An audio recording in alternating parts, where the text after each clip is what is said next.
নমস্কার বন্ধুরা, আজকে আমাদের পিকনিক আছে, তাই আজকে আমাদের 2 কিলো মাংস, খাসির মাংস রান্না হচ্ছে।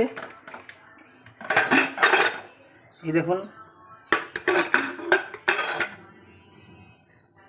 মাংস টক দই দিয়ে ম্যারিনেট করা ছিল, সিদ্ধ করে নেওয়া হয়েছে একটুখানি হালকা করে।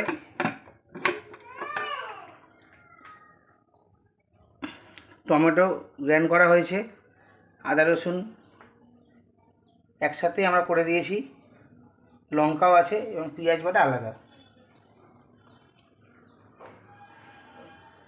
পরের স্টেপটা পরে বলা হচ্ছে। প্রায় হয়ে এসছে।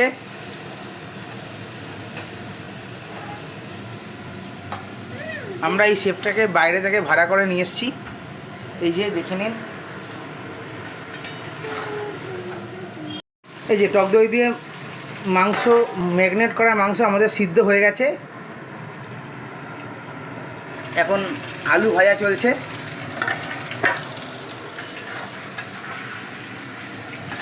টমেটো বাটা, আদা রসুন লঙ্কা পেস্ট, একটু সামান্য ধনেপাতা দেওয়া আছে। এটা পেঁয়াজ বাটা, এটা বারিস্তার জন্য পেঁয়াজ আছে। রান্না করছে পূজা। এই যে আমাদের আজকের বড় রাঁধুনি, জীবনে প্রথমবার রান্না করছে, তা আবার 2 কিলো মাংস। আর এই যে এই হচ্ছে আমাদের ছোট রাঁধুনি, এই যে ছোট রাঁধুনি।